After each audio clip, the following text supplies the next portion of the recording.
Eu lido com a validação acadêmica desde muito nova. Eu sempre ouvi dos professores que eu era esperta, dos adultos de que eu era super inteligente, eu sempre tirei as melhores notas. E chegou um momento que eu me fixei tanto nessa ideia que eu achava que eu não tinha outra qualidade além de tirar boas notas. E claro, eu romantizei a exaustão e eu me afundei nisso. E é sobre isso que a gente vai falar hoje.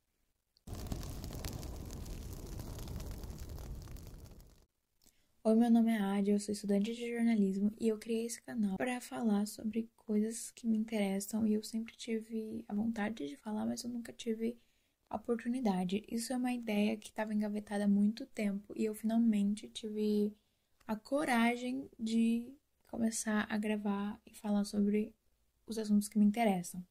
E o assunto de hoje, como já mencionado, é a validação acadêmica. E o que é validação acadêmica? Validação acadêmica é o ato de você relacionar a sua autoestima às suas notas.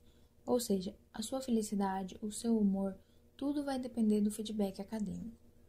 Se você tirar uma nota baixa, você vai se sentir mal, você vai se sentir insuficiente e vai se sentir estressado. E se o feedback for positivo, você se sente mais feliz consigo mesmo e sua autoestima é melhorada. Porém, essa ideia de que o esforço acadêmico para tirar notas boas é somente positivo é só uma teoria, porque na realidade não é assim que funciona. De uma perspectiva neurológica, a validação acadêmica tem relação com o sistema de recompensa do nosso cérebro. Quando o sucesso acadêmico ele é visto como uma recompensa social ou pessoal nossa, ele ativa circuitos neurais relacionados à dopamina. Ou seja, a cada elogio que você tem, a cada nota que você consegue, considerada positiva para você, seu cérebro libera dopamina, que tem a ver com a sua felicidade, com a sensação de prazer e humor. E quanto mais você tira, mais seu cérebro ele quer essa dopamina. Ele precisa dessa dopamina para se sentir bem.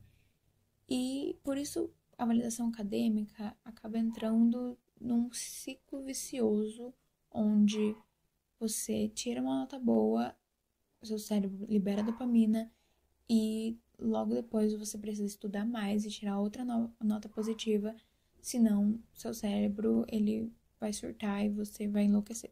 Nas minhas pesquisas eu achei muitas coisas interessantes e eu quero ler essa para vocês.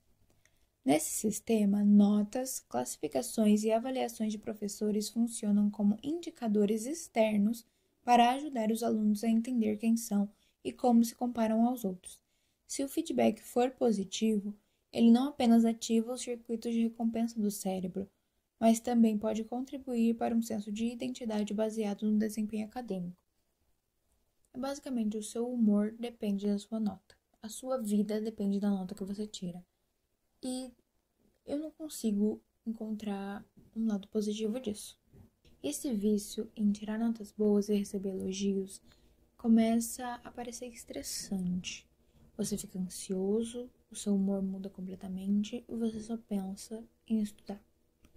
O seu mundo agora é estudar. E isso afeta tanto psicologicamente quanto fisicamente. E é sobre isso o nosso próximo tópico. Um estudo realizado pela Organização para a Cooperação e Desenvolvimento Econômico fez uma pesquisa com cerca de 540 mil alunos de 72 países diferentes entre 15 a 16 anos. E assim, os resultados assustam um pouco. 66% dos alunos relataram sentir-se estressados com notas baixas. 59% relataram que frequentemente se preocupam com a dificuldade de fazer uma prova. 55% dos alunos se sentem muito ansiosos com as provas escolares, mesmo quando estão bem preparados. 37% dos alunos relataram sentir-se muito tensos ao estudar. E isso me faz pensar um pouco sobre como a escola estressa muito em níveis preocupantes, como a pesquisa mostra. Mais da metade dos alunos se sentem hiperestressados com estudo, com notas, mesmo quando estão preparados. E é essa questão. A cobrança é tanta que a gente fica maluco. Minha transição entre ensino fundamental 2 e o ensino médio, eu passei por uma situação que me causou muito estresse. A minha escola do ensino médio, ela avaliava os alunos, ainda avalia, né, os alunos em irregular, regular, bom e muito bom. E pela primeira vez, eu tirei uma nota regular. E não era nenhuma matéria que eu gostava, que era química, porém eu vi aquela nota no meu boletim e eu sou muito ruim, mesmo que eu tenha tirado bom e muito bom nas outras matérias. Aquela nota, aquele R em química me causou estresse, me causou ansiedade e eu coloquei na minha cabeça que eu precisava estudar muito mais, eu precisava me esforçar muito mais, senão eu não era boa o suficiente. Além disso, esse acontecimento no primeiro ano do ensino médio me fez ver o estudo de forma muito diferente. Não que eu antes via o estudo como aprendizado e conhecimento, porque eu sempre me importei mais com notas, só que ter tirado um regular me afetou tanto que, para mim, estudo era decorar, fazia a prova e esquecia. Sempre foi assim. E eu comecei a fazer isso com tudo, basicamente. O importante era tirar uma nota positiva, que atendesse às minhas expectativas. Em química, eu não consegui evoluir tanto. Eu nunca consegui tirar um muito bom, por exemplo. Só bons. E, de certa forma, isso me afetou também. Eu fiquei mal com o regular e depois eu fiquei mal quando eu tirei acima disso. Porque não era sobre eu aprender. Era sobre eu conseguir a melhor nota possível e eu não consegui. Então eu era um ser humano falho. Eu não era bom o suficiente. Eu sei que muita gente deve pensar que ficar horas e horas estudando significa que você está aprendendo alguma coisa. Só que hoje eu percebo que tudo de química que eu estudei durante os 3 anos, até para o vestibular, foi uma decoreba para conseguir fazer prova. Eu não melhorei, eu nunca entendi. E eu coloquei na minha cabeça isso provavelmente por causa daquela nota baixa que eu tirei no primeiro bimestre do primeiro ano. E eu coloquei na minha cabeça que eu nunca iria entender química, eu nunca iria entender exatas. E então a única solução era decorar tudo para conseguir fazer prova e para conseguir uma nota boa. E eu nunca aprendi nada, de fato. Então, do que adiantou eu ter estudado por 6 horas, 5 horas, um monte de coisa de química, se no fim das contas eu não aprendi nada? Aquela nota que eu tirei, aquele bom que eu tirei, serviu para alguma coisa? Porque hoje eu vejo que não. Eu tirei uma nota boa e aquela nota não me afetou naquele momento. Aquilo passou e hoje aquele B em química, aquele R em química, aquele MB nas outras matérias, nada disso diz quem eu sou. Então, por que eu me deixei afetar tanto? Hoje eu me arrependo muito da forma que eu via o estudo. Eu tenho certeza que eu faria muito diferente, como eu estou começando a fazer na faculdade. Por mais que a gente estude, é muito diferente decorar coisas para fazer uma prova e para conseguir uma nota boa do que, de fato, adquirir conhecimento. E a validação acadêmica, ela não te ensina a estudar da melhor forma, a entender o seu método de estudo. Ela te ensina a como estudar para conseguir nota. E ela não tá nem aí como você faz isso. O importante é tirar um 10 naquela matéria, naquela prova. E é só isso. E isso afeta tanto. Até hoje eu ainda sou afetado por isso. Eu vou ler mais uma coisa para vocês, lembrando que todas as minhas referências vão estar na descrição e eu recomendo bastante que vocês leiam. Enfim, vou ler sobre o que eu pesquisei. Por mais gratificante que a excelência acadêmica possa ser, seria muito desigual julgar o senso de valor de uma pessoa com base em seu sucesso acadêmico. No entanto, o inverso acontece nos tempos modernos. Embora a narrativa esteja mudando, o senso de inteligência de uma pessoa ainda é frequentemente medido pelo seu desempenho escolar. Um aluno mediano é imediatamente considerado menos inteligente ou menos competente, em comparação com um aluno exemplar. Cria-se um sistema de favoritismo no ambiente acadêmico, onde os melhores alunos têm mais preferência sobre os demais. Ou mesmo em casa, onde os pais tendem a demonstrar mais cuidado e carinho pelos filhos que trazem as melhores notas para casa, dando menos atenção aos irmãos, intencionalmente ou não. Isso leva a um ciclo de negligência, ressentimento, toxicidade e baixa autoestima. Os efeitos negativos do estresse acadêmico se estendem além da sala de aula, levando a outros problemas de saúde mental, como depressão e ansiedade. Outros sintomas físicos, como distúrbios do sono e uso de substâncias, evidenciam os efeitos nocivos do estresse acadêmico na saúde e no bem-estar geral dos alunos. Eu estava conversando com uma amiga minha sobre o assunto e ela usou um termo que eu achei interessante. A validação acadêmica ela é como se fosse um grande paradoxo, um ciclo. E eu até fiz uma imagem para representar isso. Você tem um feedback que não atende às suas expectativas. Então, você se sente mal consigo mesmo. E aí, você se esforça ao máximo, se esgota emocionalmente e fisicamente para conseguir uma nota melhor e um feedback melhor. E aí, quando você vai fazer essa atividade específica para conseguir esse resultado, você tá tão estressado, tá tão mal psicologicamente e fisicamente, que você não consegue focar, ou você não consegue responder direito as questões, não consegue falar direito. E aí, novamente, você tem um feedback que não atende às suas expectativas, virando um grande ciclo. E essa exaustão, ela é possível de ser vista fora da internet.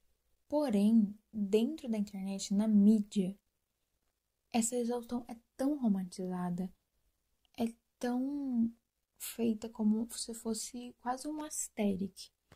Estude mesmo exausto, estude mesmo quando você não quer, estude mesmo quando o seu corpo está pedindo socorro.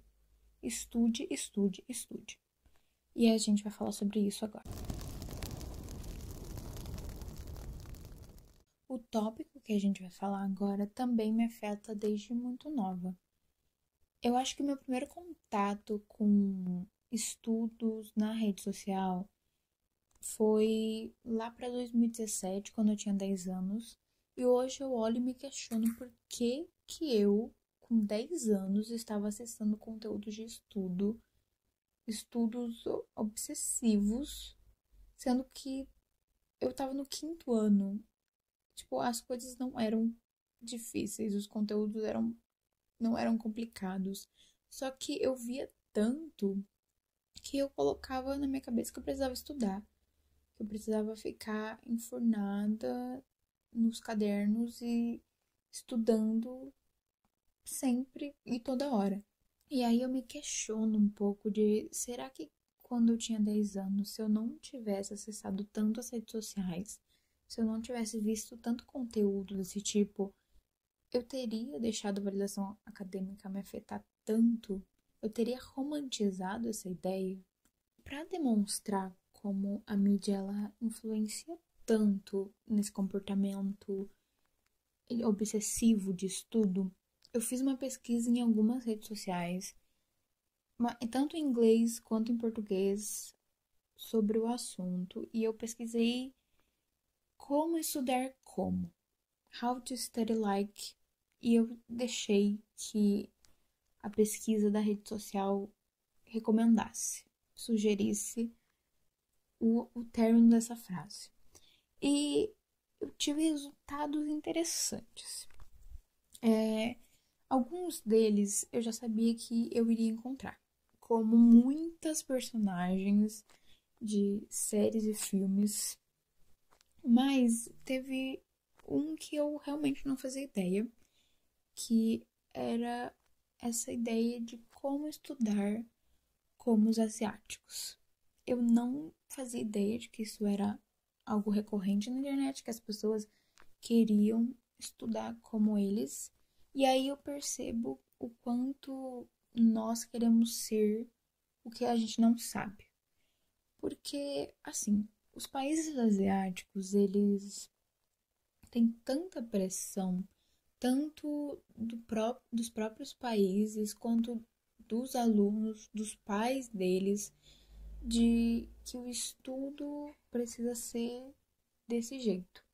Precisa ser estudando por 12 horas sem parar, sem descanso, porque é assim que eles foram criados, é assim a cultura deles. E a gente romantizar essa cultura como se fosse algo super positivo. Nossa, vou estudar 16 horas por dia, como se fosse algo excelente. Sendo que a nossa cultura não é a deles. E nem lá isso é positivo, porque eles passam por diversas situações de estresse e ansiedade também. O vestibular conhecido como o mais difícil do mundo é na China e ele chama Gaokao. Pesquisando sobre o assunto, eu quero ler uma coisa que eu acho interessante da gente comentar sobre, que é o seguinte. A pressão familiar, inclusive, é um dos pontos que mais chama a atenção da vida de um estudante que se prepara para o Gaokao. As expectativas da família se traduzem em regimes rígidos de ensino e longas sessões de estudo diárias.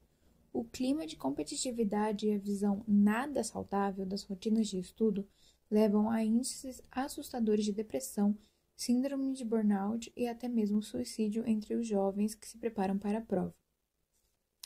E é justamente sobre isso que eu queria falar. Como a mídia, ela pega uma situação e ela romantiza. Tipo, olha a situação que eles passam. Olha o estresse absurdo que um estudante que se prepara para esse exame passa.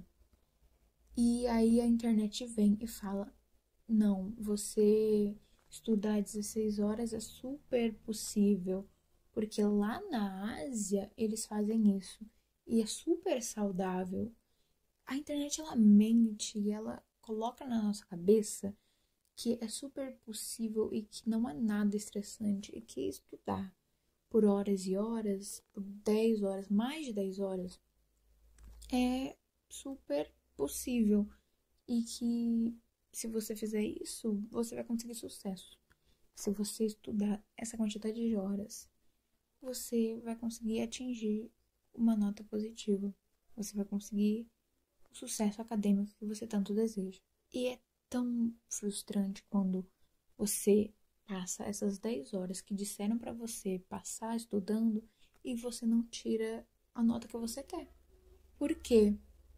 Porque você se esgotou tanto emocionalmente e fisicamente que você, na hora de fazer o que você tem que fazer, a atividade que você precisa fazer, você não consegue.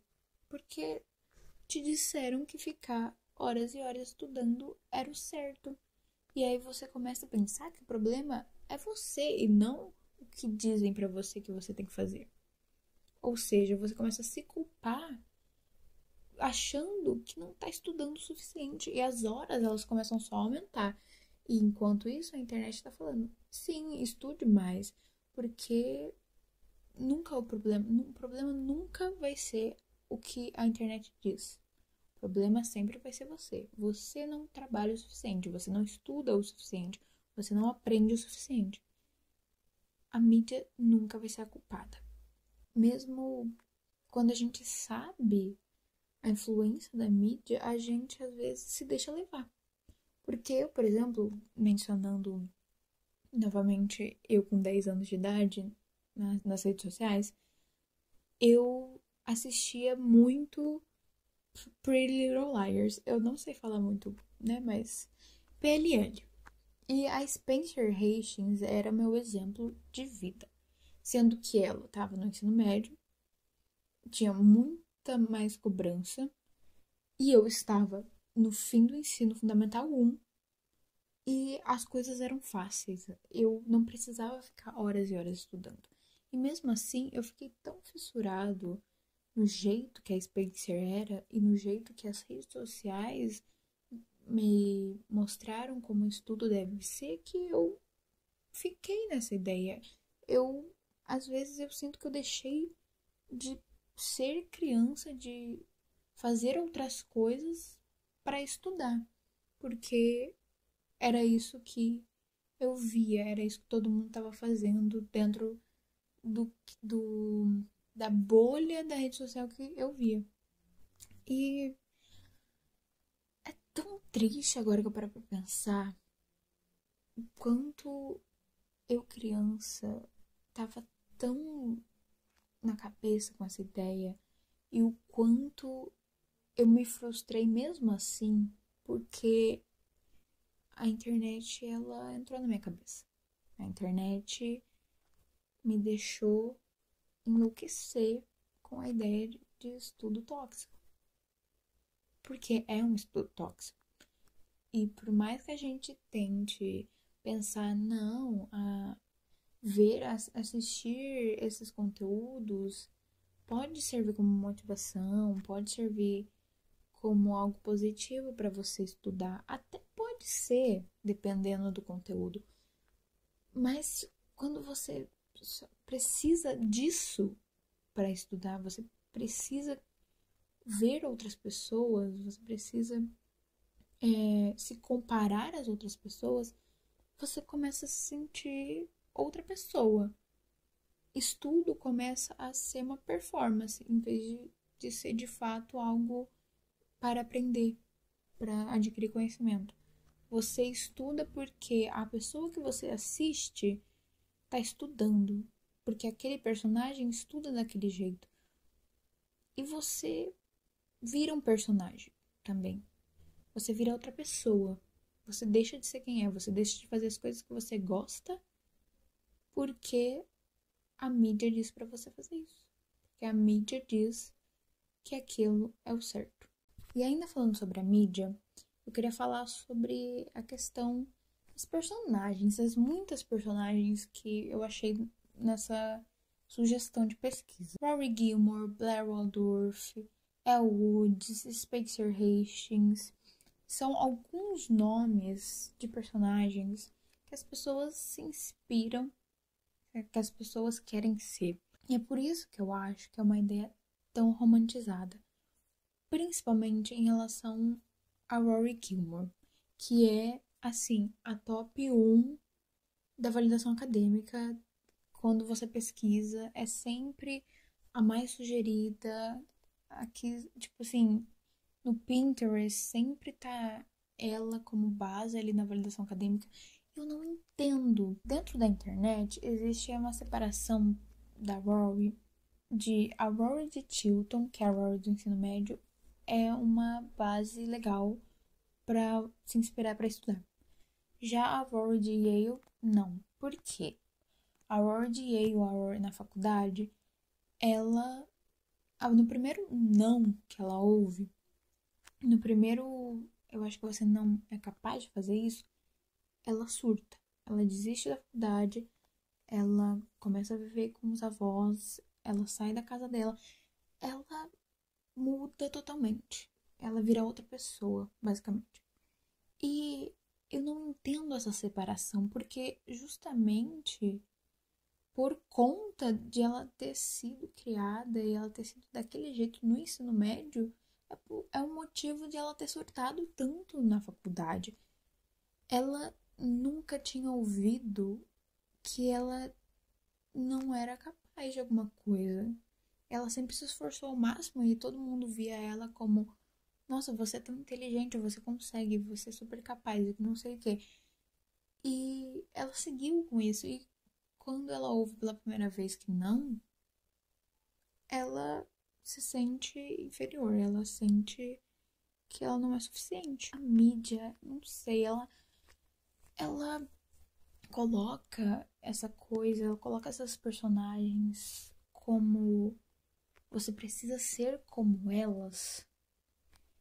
E é aquilo que eu comentei. eu acho que começa a virar uma performance. Você estuda como aquele personagem, você faz tudo que aquele personagem faz. E isso que não faz sentido, tipo, mesmo que a série, o filme, seja lá o que for, demonstre que aquele personagem enlouqueceu, aquele personagem surtou por querer tanto validação acadêmica, a gente ainda romantiza, a gente faz um recorte daquilo que a gente quer, de tipo assim, a Rory, principalmente, eu vou sempre citar ela, eu poderia ficar horas falando dela, porque eu acho que ela é uma personagem muito interessante de se comentar.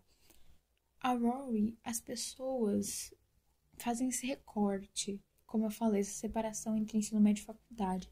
Mas não só isso, é um recorte de os pontos que ela está estudando é o que a gente tem que focar. É os edits, as fotos no Asterix, no Pinterest. É só esse recorte. Aí quando ela tá fazendo outras coisas, você não tá nem aí. Porque ela estuda muito, ela lê muito, então é esse recorte que você quer pra você e aí você faz ele. Não importa se isso vai ser bom pra você ou se isso foi bom até pra personagem, porque não foi, você ignora, você finge que ele nunca existiu, é um recorte e pronto. Até no Spotify existe essa coisa de playlists pra cada personagem, playlists para validação acadêmica. Ou até música virou um produto para estudar, para te forçar a estudar ou para colocar na sua cabeça que você precisa estudar. É quase um estilo, sabe? Tem música, tem inspiração de vestimenta às vezes, que o personagem que você precisa ser, o que você precisa ter para estudar, porque tem muito disso também, de tipo assim, materiais que as pessoas têm que elas usam para estudar e aí você sente a necessidade de comprar, sendo que você não precisa. Existe muito disso. É quase. É um asteric. A validação acadêmica virou um grande asteric na internet, eu sinto também. Tipo assim, é um modo de vida. E é um modo de vida inteiro. Você se molda por inteiro por causa da validação acadêmica, você se molda por inteiro para atingir as expectativas que os outros querem de você. Que os outros, que podem ser a própria escola, os seus professores, seus pais, ou até mesmo a própria internet. Porque se você fica tanto tempo, ou se você fica muito vendo vídeos e conteúdos acerca de estudo e avaliação acadêmica, meio que força uma ideia de que você precisa ser assim. E você começa a ser, às vezes sem perceber. E quando você vai ver, você se afundou nisso. Você já não sabe quem você é sem a validação acadêmica, sem as suas notas 10. Quem é você sem as suas notas? Será que você é a mesma coisa? Será que você é a mesma pessoa? Será que você não tem outros interesses? Porque muitas vezes a validação acadêmica ela faz com que você deixe de fazer as coisas que você gosta para estudar, para lidar por horas com o estudo. E é claro que na faculdade, na escola, a gente às vezes vai ter que deixar de ver um vídeo para estudar, porque é necessário. Mas a gente está falando sobre você deixar de ser você. A gente está falando sobre você não ser capaz de saber o que você é sem aquilo. Você tem a validação acadêmica como parte da sua personalidade. Para conclusão, eu, eu mal coloquei, eu mal escrevi alguma coisa, porque eu queria falar de coração. Eu vou ter que usar aquele clichê, aquela frase clichê que provavelmente você já ouviu, de as suas notas não te definem, porque é um fato. Tipo assim, você ter tirado um 5, um 8, seja lá qual nota for, não define você como ser humano. Não define quem você é. Não faz sentido usar isso como base para sua vida. De tipo, se não for um 10, eu sou um ser humano desprezível. Isso não faz sentido. A nossa vida, ela é cheia de tantas outras coisas, além de nota. Eu não quero dizer que estudo não é algo importante, porque é. Conhecimento é algo importante. E é isso que eu comentei anteriormente. A validação acadêmica ela não tem a ver com conhecimento, ela não tem a ver com você encontrar a melhor forma de estudar, encontrar o que encaixa na sua rotina, o que te faz melhor, tanto psicologicamente quanto fisicamente. A validação acadêmica é sobre um 10, é sobre a melhor nota que você pode conseguir. E isso não vai definir se você vai de fato aprender alguma coisa. Não faz sentido, sabe? A gente querer que nota seja a base da nossa vida. E eu também não tô fazendo esse vídeo para dizer o que você tem que fazer ou não em relação à validação acadêmica. Até porque a minha vida é diferente da sua e cada um lida de um jeito. Você sabe o que você passa e qual a sua cobrança e qual as suas metas. Só que o que a gente tem que entender, e isso é para todo mundo, é que validação acadêmica não é para ser romantizada. A validação acadêmica não é algo positivo. Como lá no início do vídeo eu falei, é quando você relaciona a sua autoestima, as suas notas. Achar que um 10 define quem você é por inteiro, ou achar que um 3 te define por inteiro, não faz sentido. Nós somos muito mais do que isso. Nós somos seres humanos com gostos, vontades, metas totalmente diferentes. Eu muito pensando, tipo, o que eu vou falar? Porque às vezes as pessoas esperam que a gente dê uma receita milagrosa que vai fazer passar. Que essa vontade, essa coisa do nosso cérebro, essa ativação de dopamina passe um dia, de repente. De repente tudo vai passar. Se eu disser a receita nesse vídeo, você nunca mais vai lidar com isso. Sendo que não é assim. Eu lido com a validação acadêmica ainda, não é como se eu tivesse 100% curado. O que eu quero de conclusão é mais uma reflexão do mundo, da sociedade, do que a gente tá colocando para si mesmo. Colocar o estudo como prioridade acima até da própria saúde mental. Tem certeza que isso é positivo? Se chegar a um ponto que a validação acadêmica tá te sufocando, a gente tem que aceitar que às vezes pedir ajuda é bom. Não só para tentar melhorar essa questão da validação, mas também ajuda para estudar. Porque às vezes o que a validação faz, muitas vezes, é falar: não, eu consigo sozinha, eu consigo. E você se esforça muito mais que talvez com um amigo, com até a ajuda de um professor, seja quem for.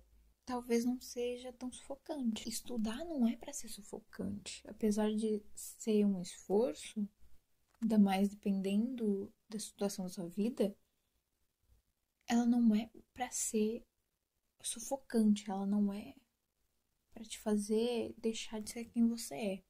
Não é para te fazer pensar que você não é suficiente. E por isso que a validação acadêmica é tão problemática. Enfim, eu acho que eu falei tudo que eu queria nesse vídeo.